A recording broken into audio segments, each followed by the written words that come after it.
welcome to the Gangsta series once again. In this lesson, we are dealing with Rogers by day, Corleone by night.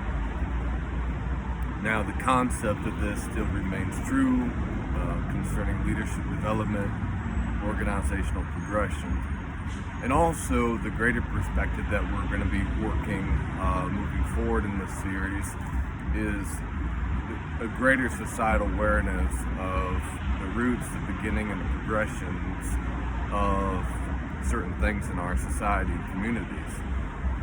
Now, there was a police officer in his younger days who made a mistake. Not even sure what that mistake was, and he had to spend some time behind the bars. Word got out that he was involved in police work, and prison mates came together to gang up on him to take his life in the cell. One of the men and a couple of his guys stepped in to protect this guy, and from there they had his back the remainder of his short time in there. Years and years passed, and this gentleman worked his way up to a very chief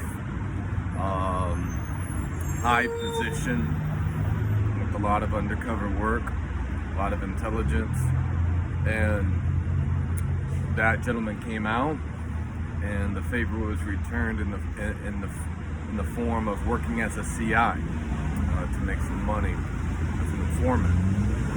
And you could see the story progressing where there was this conflict of him trying to honor someone that had saved his life, trying to help him do the right thing, but also the genuine concern for where the intents of this other man's heart were at this point, and what his ultimate goal was in helping out the force. And as you can imagine, the teammates around this chief who did not understand their history were quite careful, critical to understand the purpose of what this guy was trying to do as far as his CI work, informant work, etc. So I give that short example to paint a picture that over time in our life, especially when we are either men or women of responsibility and leadership, when you get a lot of relationships built up over time in a lot of different circumstances outside of your seeming control, sometimes the water can seem a little bit muddy. And the difference between, if you know you have something pure, it's easy. If you know something that possesses some good and some bad, and you're trying to protect the good, it's not all the way bad. That's when, from a human standpoint, we contemplate its value. It's like the old story in the Bible of the tares and the wheat. And not making any of us God, for we are humans. But it's interesting when sometimes we are in circumstances where we have to let things be for a period of time and let things grow. Sometimes the wheats and the tares grow together because you don't want to destroy the wheat by destroying the tare. It's understanding early on in life playing checkers, but later in life learning to play chess.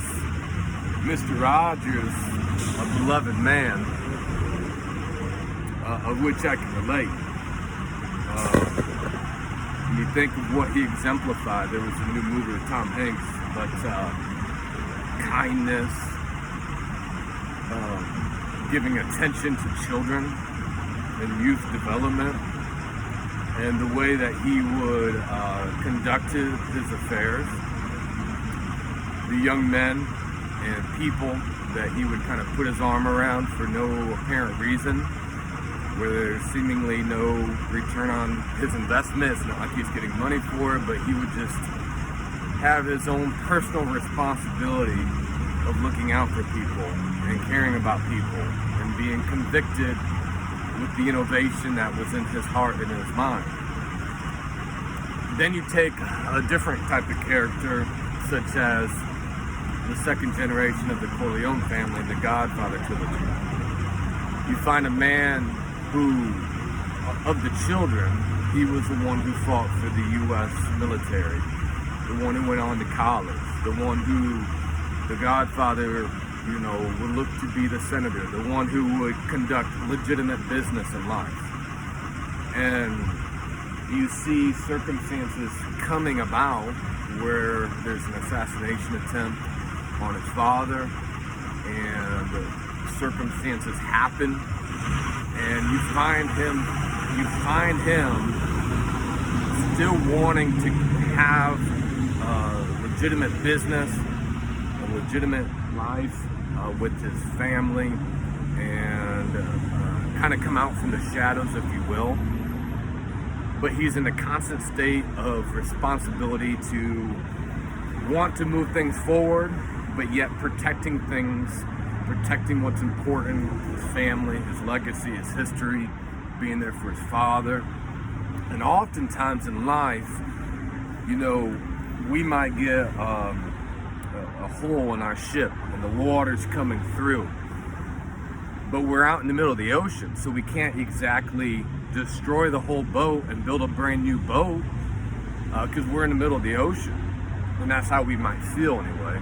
And we're out there, we don't feel like we can restart because we have so much responsibility around us. And there's a hole with leaking water there, there's another one. So that you got this beautiful ship in the middle of the ocean. It's supposed to be a wonderful trip, but the reality is, over time, your Mr. Rogers boat becomes much more of a Michael Corleone boat, where you have both wheats and tares. And please understand, I hope the metaphor, you understand that you have a beautiful boat in the middle of the ocean. You can't exactly restart that boat. You also, even though some of the tears or some of the holes in that boat might be hurting your ship, you have a relationship with them over time, and you want to cover them. You want to have their back. You want to have a responsibility toward them, and you want to honor that history between you.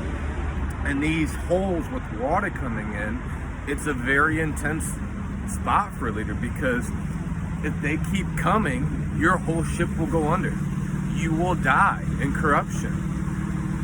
But at the same time, you can't just throw the boat away. You got to find a way to deal with those issues while keeping the overall concept of the engine of your operation still moving forward. And that's the process of, hey, I'm not just running 100 meters, but I'm doing a marathon. How do I manage my breathing, my mind, my physical exertion over a long period of time? And that is what this series is really teaching us, that everything, you've got to be black and white on internal convictions. But the way that we operate oftentimes becomes gray areas as we advance in leadership. So it's like what I tell people as a coach: you either make quick decisions or you slow down. You can't have an in-between in basketball. You make a quick, decisive decision, or you really slow down and you be in control of the clock. So when we talk about preservation, when you are in a circumstance where everything started off as Sesame Street, it all feels very pure in what you're doing out there, and then over time, now you are responsible for so many people on both sides of the equation that it becomes what you've really got to do is learn to rise above people's understandings and remain true to the course that's been given you as a legacy giver, as a leader, as the godfather to your operation. And what that is from the outside looking in, you're going to have places in your life when people say, no, you've gone this way or that way, and they make their opinions of you. But that does not really matter, because you're consumed, because you're in the middle of the ocean, and you got 98 people on board just fighting and having a good heart, and then you got these two holes where the ocean's coming through, and you've got to learn to deal with those things. You don't want anybody to go overboard. You don't want to throw anything overboard, but you surely can't let the whole ship drown. But you have, let's say, a deep history and relationship with those two holes that water's coming through, and it's like throwing out the bath with the water, right? Or the baby with the bath water. And it becomes very, very interesting on how to manage and lead both circumstances that have both wheat and tares.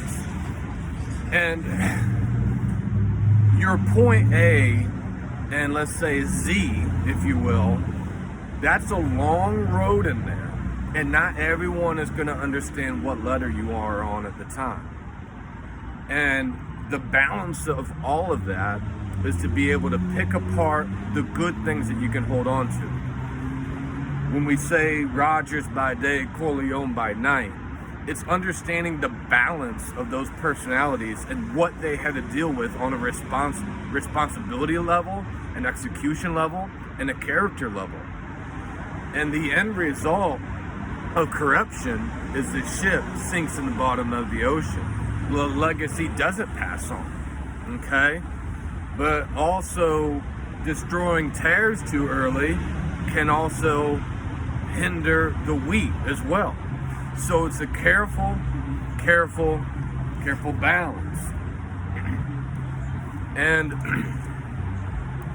we will have a second part of this particular lesson, but this is just the first portion of this lesson, Rogers by day, Corleone by night, in the Gangsta series.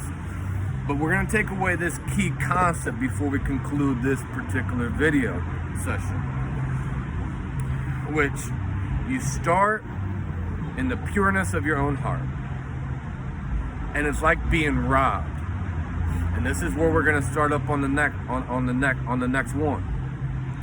Imagine your house being robbed. That feeling that you have when you have had things that are yours defiled by strangers' hands, or being hurt by things outside of your own personal decision making, and then having those things affect what you are still currently doing or wanting to move forward to do. So it's that balance